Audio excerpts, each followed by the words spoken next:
Alors que le M23 venait de totaliser 2 semaines depuis sa prise de la ville de Bukavu, le pasteur Eugène Boudjiriri avait reçu Bertrand Bisimwa, président du mouvement M23, au culte du dimanche 2 mars 2025 dans son église 5e Selpa, Philadelphia, Bukavu.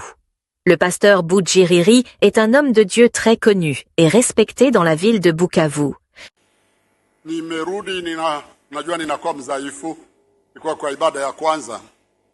Je rentre même si je sais que mon état de santé n'est plus du tout bon. Arrivé dehors après le premier culte, quelqu'un du protocole m'a approché pour me dire qu'il y a une autorité qui sera ici à l'église.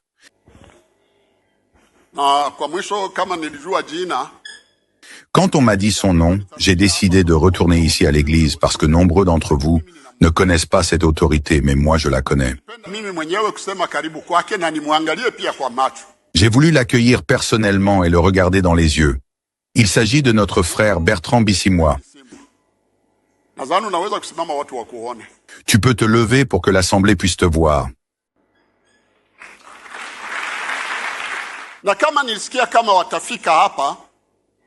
Ayant appris la nouvelle de leur arrivée, je ne savais pas qu'il allait être ici en personne. Cependant, malgré mon état de santé fragile, j'ai demandé à Dieu de me donner la force pour venir le saluer ici. Bonjour à toi, mon cher frère.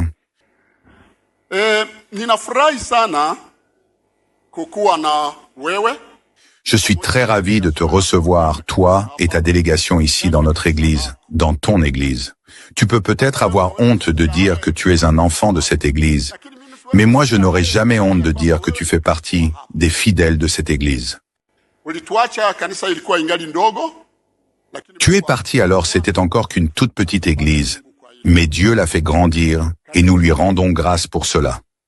Sois le bienvenu et que Dieu te bénisse également.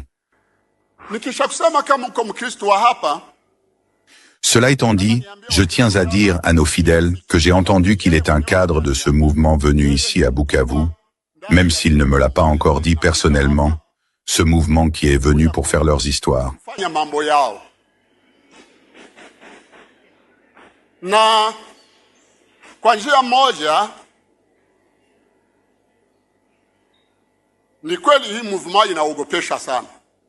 Il est vrai que ce mouvement suscite beaucoup de peur. Et moi, je suis rentré ici à Bukavu juste à la veille de votre prise de la ville. Les gens m'ont conseillé de rester où j'étais, mais j'ai refusé d'abandonner nos fidèles. J'ai choisi de rentrer ici. Raison pour laquelle vous me voyez devant vous même si je suis malade. Je suis censé répondre à un rendez-vous médical après chaque 21 jours. Quand j'ai appris la nouvelle de votre arrivée ici, j'ai décidé de retourner rejoindre mes fidèles, peu importe si je vais guérir ou mourir ici à Bukavu, je mourrai avec eux. Sur la première liste des personnes qui allaient être tuées, j'étais numéro 14, n'est-ce pas? Sur la deuxième liste, j'étais numéro 54. Je me suis demandé ce qu'il m'est reproché. Tu sais que je ne vole pas et tu me connais bien comme serviteur de Dieu.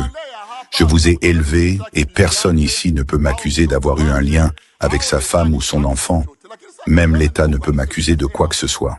Mais quand j'ai vu mon nom sur la liste, je me suis dit je ne crains pas, puisque même s'il me tue, je m'en irai au ciel. Maintenant, je me réjouis de te voir ici présent, Bisimwa. Me voici. Je ne voudrais pas que ce soit quelqu'un d'autre qui me tue, mais bien toi-même. Mon frère, lorsque je cite les noms des chrétiens, je te vois toi, ton ami et même les autres. Vous êtes tous chrétiens. Et même celui-là de ton protocole m'a fait savoir qu'il est évangéliste. Il a essayé de me dire, vous ne savez pas que l'autorité... Moi, je lui ai demandé de quelle autorité tu parles. Quand une autorité arrive à l'église, elle vient comme tout autre fidèle et pas comme autorité. Mais parce qu'il est nouveau, alors, j'ai décidé de venir.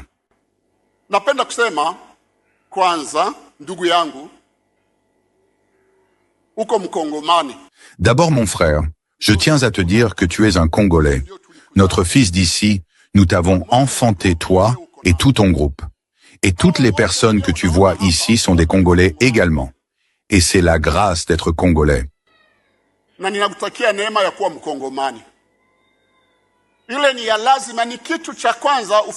C'est très important et primordial de te souvenir que tu es Congolais. Un Congolais parmi tes frères congolais. Moi, je ne suis pas ton frère. je suis l'aîné de ton aîné, je suis ton père. Parce que ton père fut l'un des mes diacres ici à l'église. Na kama mko katika Wakongomani, ninakutakia neema. Et puisque vous faites partie des Congolais, je vous souhaite la grâce d'être des bergers si vous arrivez ici en tant que dirigeant. Je me souviens de la parole de Jésus à Pierre. Jésus lui a demandé, « Pierre, m'aimes-tu vraiment ?» Pierre répondit, « Oui, Seigneur. » Jésus le lui a demandé une seconde fois, et à la troisième fois, Pierre lui avait dit, « Mais Seigneur, tu sais bien que je t'aime. »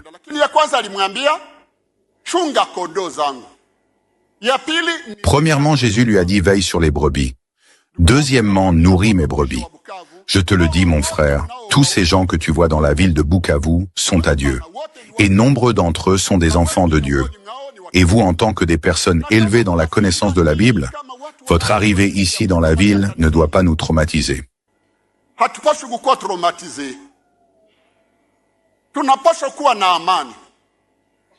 Nous devons avoir la paix, puisqu'il est de votre devoir de nous nourrir, de nous sécuriser et non pas nous fouetter, ni de nous tuer, ni de nous ravir nos biens. Ceux qui sont partis, vous dites que ce sont eux les mauvais. Mais sous leur règne, on ne nous a ni volé ni ravi nos biens, et les tueries n'existaient plus.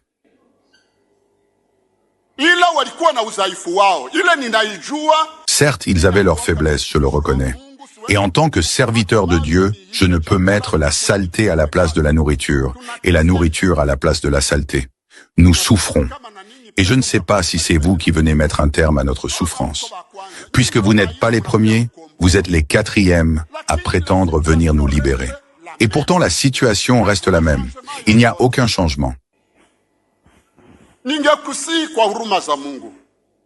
Je te le prie par amour de Dieu, discute avec tes proches comme un fils que nous avons enfanté, comme un enfant que nous avons élevé ici à l'église. La situation dans laquelle nous vivons actuellement nous oblige à rester enfermés dans les maisons. Les gens ont peur de se rendre dehors. Regarde là dehors, tu n'y vois aucune voiture. Chaque dimanche, les voitures sont pleines là-bas. Mais par peur de se voir ravir leur voiture, les gens ont maintenant peur de se déplacer avec. Moi-même ici présent, je suis obligé de me déplacer à bord d'un véhicule sévèrement amorti.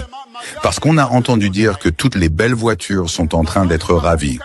Dimanche passé, je crois, vous vous souvenez que j'avais dit que je remercie le Seigneur de voir que ces gens avaient remis 3 voitures qu'ils avaient ravies à l'un de mes fidèles.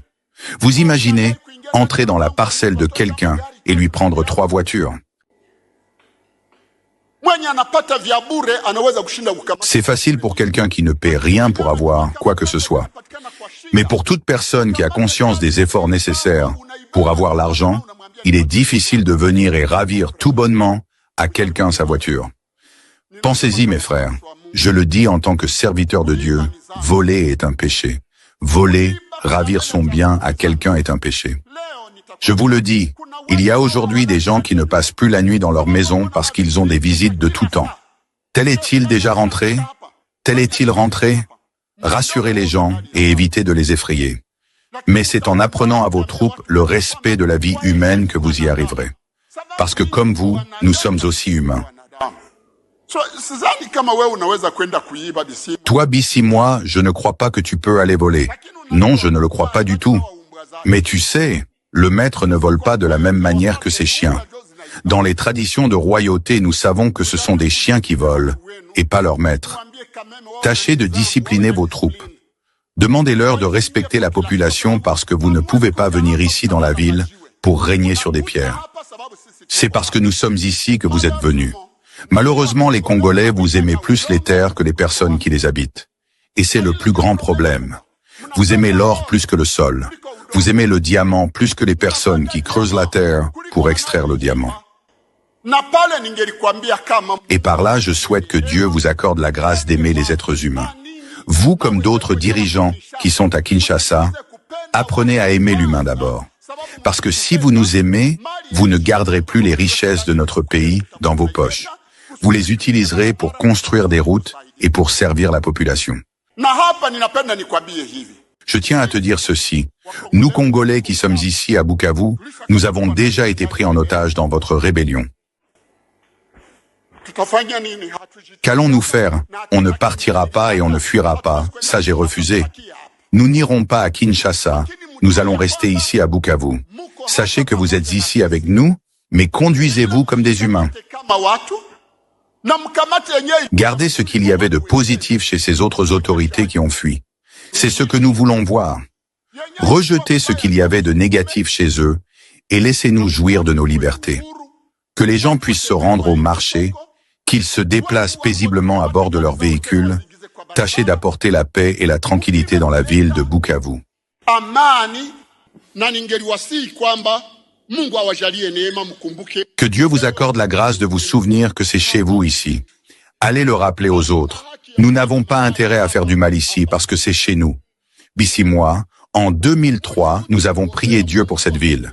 Nous avons dit à Dieu Seigneur, nous ne voulons plus la guerre à Bukavu. Celui qui viendra avec ses armes pour nous tuer, que la main puissante de Dieu pèse sur lui. Pigwa hapa, mkono wa Mungu mzito uwe juu yake. N'es-tu pas étonné de la facilité avec laquelle vous êtes entré dans cette ville? Penses-tu que l'armée de Tshisekedi a manqué de force? Il ne manque pas de force, je vous assure. Mais c'est uniquement la grâce de Dieu qui veille sur cette ville de Bukavu.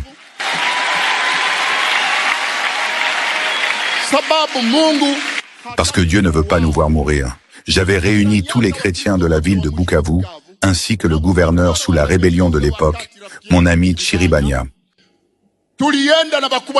Avec les chefs militaires, nous nous sommes rendus à la place de l'Indépendance afin de prier pour la ville de Bukavu et la province du Sud Kivu. Nous avions prié pour que tous ceux qui viendraient ici pour faire la guerre, que Dieu les détruise et que la malédiction soit sur eux. Mais je ne suis pas en train de vous maudire.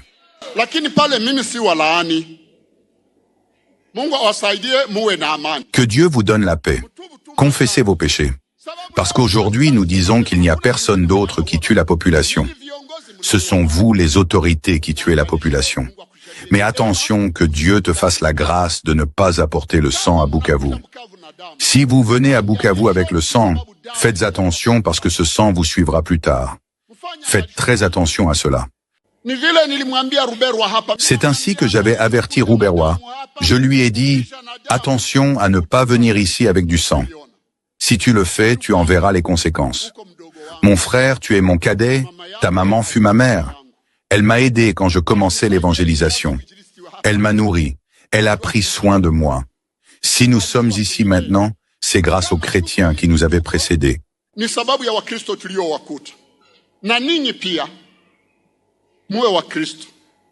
Et vous, soyez chrétiens. Essayez de faire des communiqués. Permettez à toute personne à qui on avait ravi son bien de vous approcher pour que son bien lui soit restitué.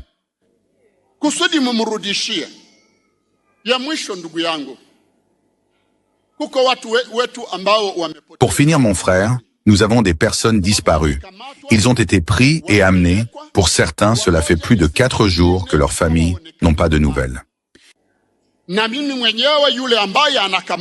Et j'en connais un parmi eux. Lui, sa famille, sa femme et ses enfants sont des fidèles de cette église.